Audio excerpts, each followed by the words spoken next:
अस्सलाम वालेकुम। I hope आप सब खैरियत से होंगे। आज मैं बना रही हूँ एलोवेरा और खसखस का हलवा, जो कि जोड़ों और कमर के दर्द के लिए बहुत फ़ायदेमंद होता है और तवानाई से भरपूर है। तो आइए इसे बनाना शुरू करते हैं।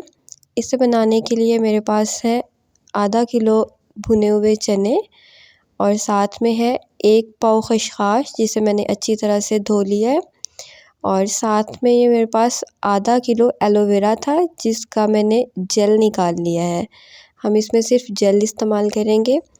और ये कुछ ड्राई नट्स में मेरे पास है किशमिश, बादाम और अखरोट। और साथ में इसके अंदर हम डालेंगे हाफ़ केजी कोकोनट, इसे हम क्रश कर लेंगे। और मेरे पास ये 4 किलो दूध है, जिसे मैंने हाई फ्लेम पे पकने के लिए रख दिया था। अब जो हमारे पास एलोवेरा था, हम उसे ग्राइंड कर लेंगे। यानी जो एलोवेरा जेल थी, उसे मैंने ग्राइंड कर लिया है। वो बिल्कुल स्मूथ हो चुका है। और जो साथ में हमारे पास भुने हुए चने थे, उनको भी पीस के हम उसका पाउडर बना लेंगे।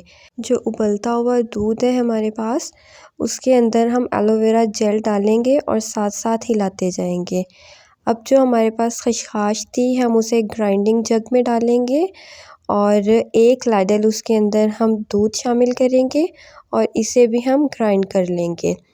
अब अपनी पिसी हुई खसखस को भी हम दूध में शामिल करेंगे और अच्छे से चम्मच हिलाएंगे। हम मुसलसल चम्मच हिलाते हुए अब इसको कुछ देर के लिए हम पका लेंगे।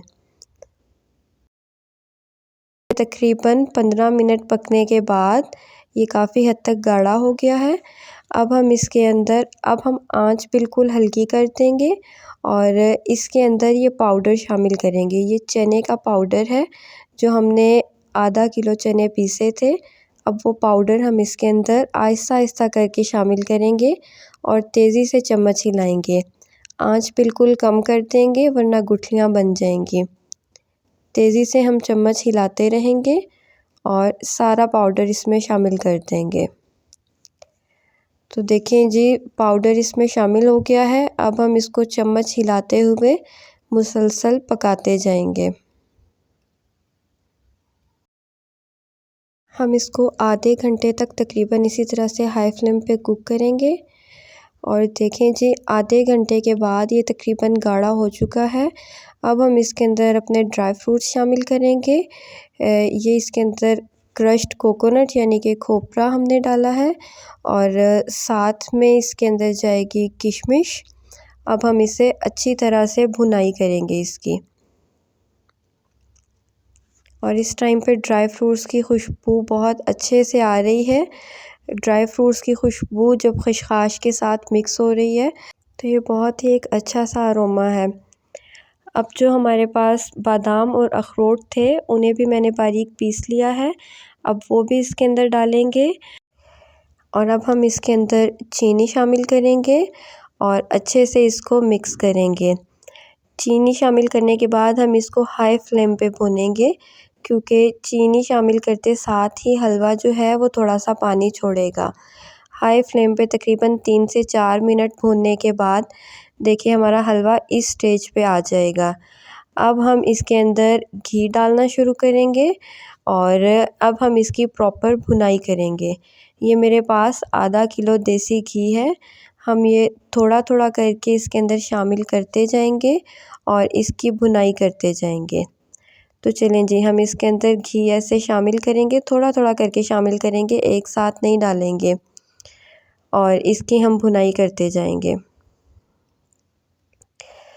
तो देखें जी, हमारा सारा घी इसमें शामिल हो चुका है और हलवा हमारा काफ़ी अच्छे से भुन रहा है। अब इस स्टेज पे मेरे पास तकरीबन 5 से 6 अदद छोटी इलायची है। इसका मैंने मुंह खोल के बीज अलग करके इसके अंदर डाल दिए हैं और कंटिन्यूसली हम अपना हलवा भूनते रहेंगे। और देखें जी, तकरीबन 7 से 8 मिनट भुनाई करने के बाद हलवा जो है वो कढ़ाई के पैंदे से बिल्कुल अलग हो गया है और इसकी बहुत अच्छी इस टाइम पे खुशबू आ रही है। घी भी जो हमने इसके अंदर डाला था, वो आहिस्ता आहिस्ता सेपरेट होना शुरू हो गया है। हलवे की पहचान ही यही होती है कि जब वो कढ़ाई के पैंदे से अलग हो जाए और ऑयल सेपरेट कर दे तो वो भुन जाता है। अब हम इसको गार्निश करेंगे अपने ड्राई फ्रूट से और हमारा एलोवेरा और खसखस का हलवा तैयार है। उम्मीद है आपको रेसिपी बहुत पसंद आई होगी। आप इसे सर्दी के मौसम में लाजमी ट्राई कीजिएगा और अपना फीडबैक मुझसे शेयर कीजिएगा। अगर वीडियो पसंद आई हो तो लाइक एंड चैनल को सब्सक्राइब कीजिएगा।